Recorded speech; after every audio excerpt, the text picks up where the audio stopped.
at the edge of Death Valley. It's weird and unusual and unique. A man puts a dusty way station on the map. But the town and his legacy fall on hard times. I was hearing from the residents that it was an eyesore. Has he left his family a money pit? We want you to keep this in the family at all costs. Or a monument? Sometimes in life, we don't appreciate things until they're gone.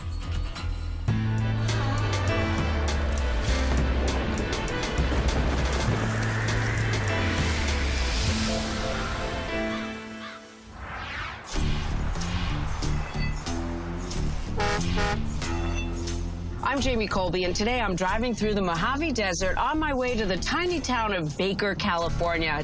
It's halfway between Los Angeles and Las Vegas, just a tiny dot on the map, 800 people.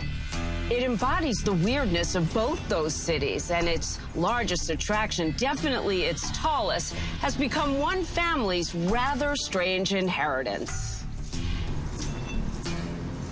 My name is Lorraine Hargis, and my father, Willis Heron, set out to build the world's tallest thermometer. Hi. I'm Jamie. Hi, Jamie. I'm Lorraine. Nice to meet you. It's big. It is the world's tallest thermometer. Well, if someone figured this roadside attraction would get you to stop and gawk, it sure as heck worked on me. Hi, how are you, Janice? I'm Jamie. Nice to meet you, Jamie. Today, Lorraine and her sister, Janice Nisus, run a gift shop in the shadow of the tower. They sell thermometer T-shirts, thermometer hot sauce, even thermometers. Yes, this really is the world's tallest thermometer. And it would be strange enough just to inherit a 134-foot thermometer in the middle of the desert. But what's as remarkable is the mission that Lorraine and her family took on after her father died in 2007. You're sure? I gotta get a closer look. I tell Lorraine's husband, Bill, I'm ready for a challenge. I've been training to climb to the top. I'm going in. Okay. Why did he say it that way? I just bombed it this morning for the spiders. Spiders. I'm a girl of nature. Black They're widows? just little. They're little spiders. Black widow spiders. Yeah. Yep. I think you better close it up. But We'll keep them in there. Even this host has to draw the line at black widow spiders. The story of this strange inheritance begins with a young man who falls in love with the California desert. In the early 1950s, after service in the Air Force and college, Willis Heron heads west from his home in Kentucky to join his father in Barstow, California, where his dad has become a restaurateur. He and his father had a couple restaurants in Barstow, and he was successful. My dad was very personable. Successful enough that a local businessman offers to partner with young Willis on an all-night diner in Baker, 60 miles up the road. You may think a place known as the Gateway to Death Valley is an unlikely spot for an eatery, but Willis sees it differently. He knew that people would need to stop between Los Angeles and Las Vegas.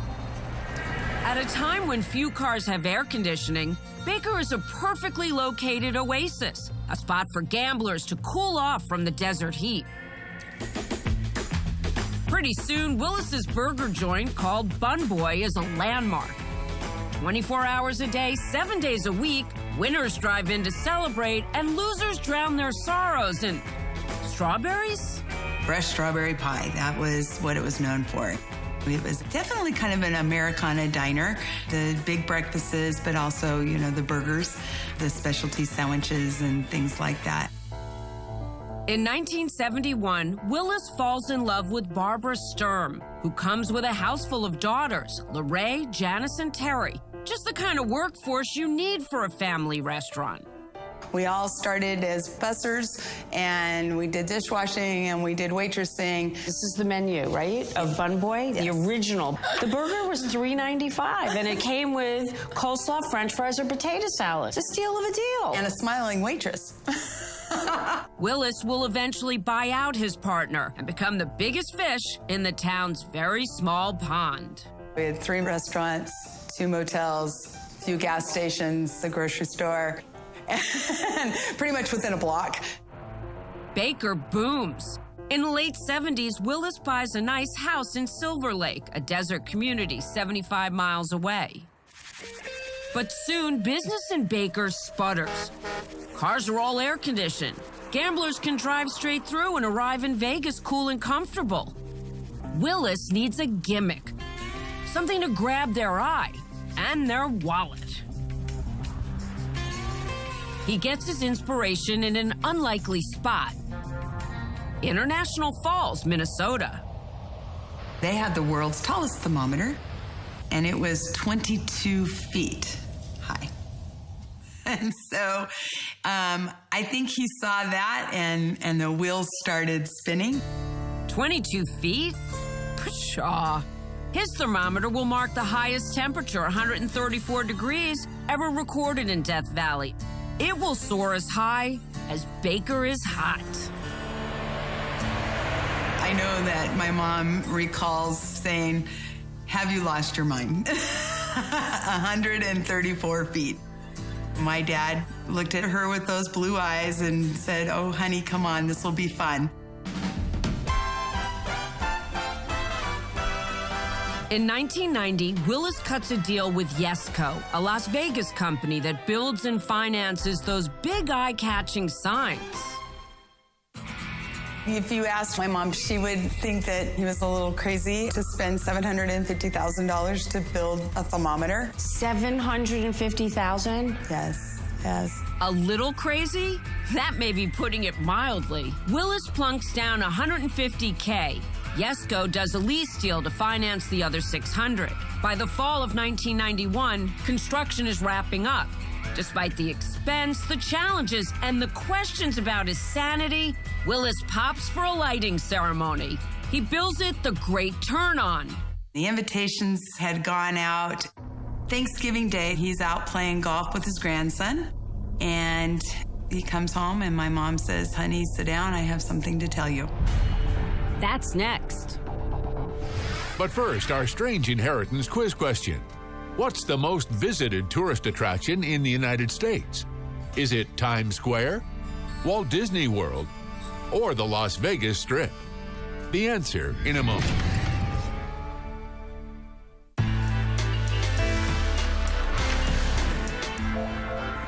So, what is the most visited tourist attraction in the United States?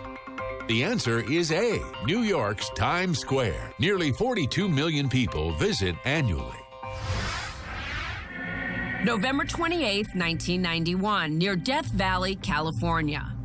At the time, restaurant owner Willis Heron is just weeks away from the grand opening of his monumental roadside attraction, a 134-foot thermometer. But suddenly, a freak storm gathers over the Mojave Desert.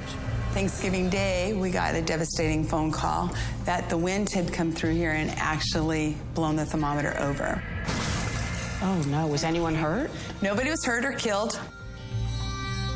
Heron's dream for restoring the economy of the tiny town of Baker appears crushed. It's a bitter lesson in the power of nature, one that might have defeated a lesser man, but not Willis Heron. It was insured, so he said, "Put it back up." To keep it from having that problem again, we filled that center pipe with cement. 226 tons of cement, to be exact. In October 1992, Willis Heron flips the switch and the world's tallest thermometer lights up. It flashes and it's there. You could hear my mom crying in the background going, "Oh, thank God." So you were only 2 years old when it was built. Yeah, it's funny. There's all these cute pictures of us as kids. To his grandson, Dan Nisus, this towering monument establishes Willis as a legendary figure, a small-town tycoon. I'm sure that the amount of money it took to put up the thermometer was paid back 10 times. Willis's brainstorm helps make him a rich man. It brought business to Baker and people visiting and stopping and seeing it as kind of this unusual landmark in the middle of the desert.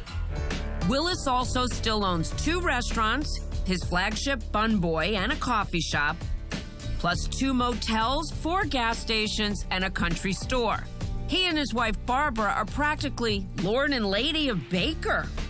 Anytime anybody ever needed anything in the family, it was kind of like the understanding that they'd go talk to my grandfather and he'd help you out. But Willis knows the good times can't roll forever. In 2000, his health was declining. He was 75 years old. He knew it was time to just sell it all. My mom actually didn't want him to sell the thermometer, but he didn't want her to have to worry about anything, finances or anything. So he puts it all on the market: the motels, restaurants, gas stations, and the world's tallest thermometer. He finds a buyer who wants it all and will assume the lease on his signature attraction. Willis takes back mortgages on the thermometer property and his other businesses. He's expecting a nice income stream well into the future. For 18 months, the new owner makes regular payments and Willis enjoys his retirement. But then things get complicated. The new owner is struggling. He wants out. So in 2006, to protect his investments, Willis finds another buyer. But the new owner needs a bank loan and won't get it unless Willis puts up the thermometer property as collateral. If the loan is not paid off, the bank can take it. Then in July 2007, Willis Heron dies at the age of 82. Little did he know that the economic downturn would hit in 2009, 2010. Selling continuing after dropping 1,000 points over the last So that dream of his that mom wouldn't have to worry about anything changed quickly when people didn't pay the bills. As the restaurant business fails, the new owner cuts back on maintenance of the thermometer. Then he stops making payments on the lease. Soon, the spire that Willis erected to draw people off the highway advertises only Baker's economic distress. It had been vandalized. I was hearing from the residents out there that it was an eyesore because it wasn't working. Some people even wanted it tore down. The Heron family is shocked. My mom saw it a couple years ago, and she was devastated. Tell me about that day. There was a couple standing in front of it taking their picture. And she stomped right over to them and started apologizing profusely for the way that the thermometer looked. And she vowed on that day to have it completely restored and brought back to its glory. Barbara has inherited only a mortgage on the property. That's hardly enough to make good on her vow. So won't she be better off cutting her losses? Sometimes in life, we don't appreciate things until they're gone. That's next. Here's another quiz question for you. What is America's oldest roadside attraction? A 6-story tall elephant? A 10-ton ball of twine? Or a 94-foot replica of the Leaning Tower of Pisa? The answer in a moment.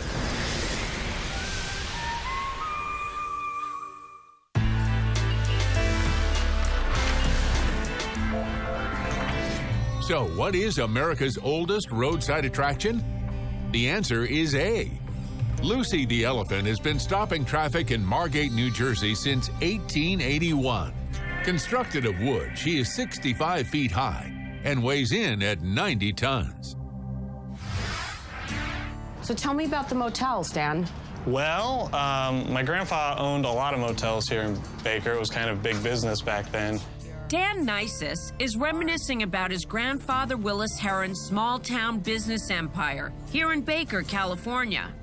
Before his death in 2007, Willis thought he'd unloaded it all, including his beloved roadside attraction, the world's tallest thermometer.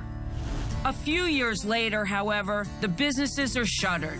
Willis's loans to the new owners are in default, and the thermometer is a wreck. Some locals want to tear it down. Dan is just one of the family members who rallied behind his grandmother Barbara's crusade to reclaim and restore it. It's a weird thing that probably doesn't make any sense to anybody, but it matters to some people. It matters to a lot of people, I guess, more than we ever thought.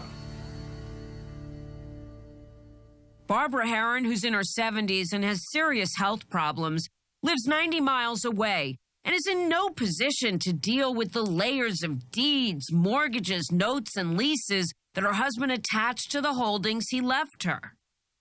Her daughters jump in to help, but Lorraine is a school guidance counselor and Janice is a teacher. This business stuff ain't their bag. As I'm looking through all the pages of the transactions for your family to stay involved with the thermometer, I'm wondering how complicated is it now? What's the deal? We're not going to win Business Women of the Year awards on this transaction. You might not. No. The sisters know this. If their mom wants to wrest back control of their strange inheritance, she'll have to fund a bailout. She took it out of her savings to do this. In her 70s. Mm-hmm. Was that the right decision, Janice? Yes, it was. I think so. I gotta wonder. Barbara Herron wants to redeem a pile of bad debt on distressed properties, including that thermometer, in a town whose best days may be in the rearview mirror. But this was not done for business. This was done for the heart. For her heart. And we wanted to bring back my dad's legacy. Step 1. Yesco, the company that built and financed the thermometer, agrees to write off its debt and relinquish any claim on the structure. Step 2.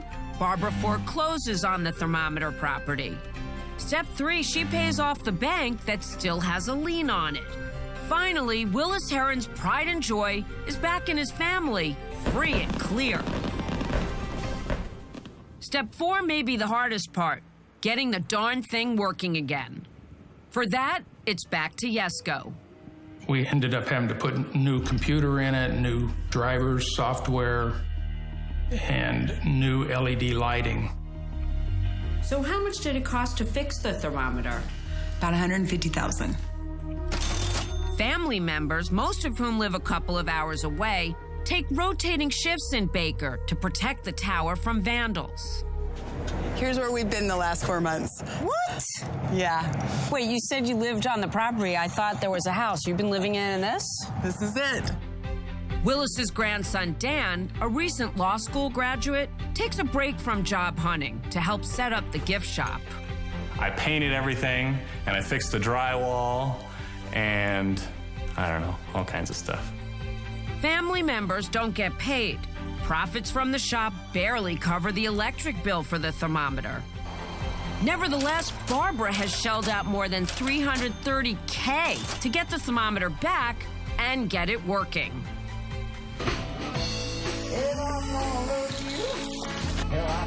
The last big question, if she rebuilds it, will they come? That's next.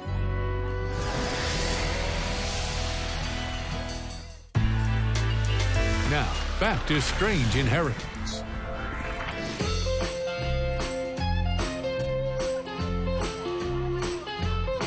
It's October 2014. And we do take cash. I'm taking some cash. Here in Baker, California, even I've been caught up in the excitement. We have these heat and chill activated world's tallest thermometer cups. They make great stocking stuffers. Okay. As Willis Herron's family celebrates their strange and hard-won inheritance. Despite her serious health problems, Willis's widow Barbara comes to Baker in style. Here's my baby girl. Today is the rededication of the world's tallest thermometer, decades after it first flashed across the Mojave Desert.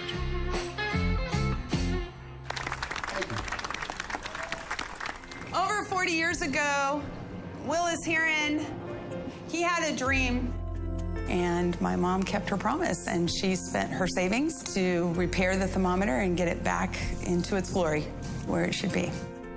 Dedicated on this Saturday, October 11th, 2014, to Willis and Barbara Herron, original owners and founders of the world's tallest thermometer.